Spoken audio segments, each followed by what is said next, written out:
ने किया घायल।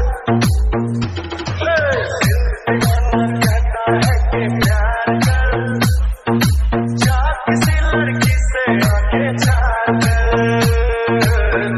दीवाना कहता है कि प्यार कर, जा किसी लड़की से आके छाड़ कर।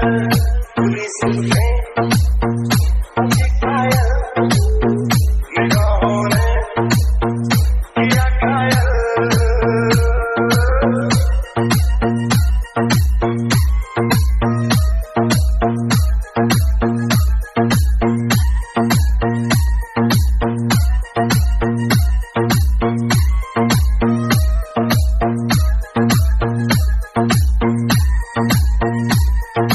डीजे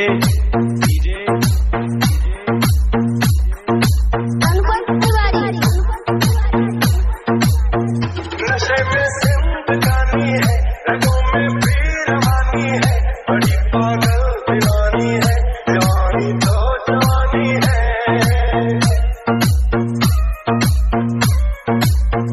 नशे में जिंदगानी है, रगों में भी रवानी है, बड़ी पागल दीवानी है, जवानी तो जवानी है। कोई ख्वाबों में आता है, कोई नींद चुराता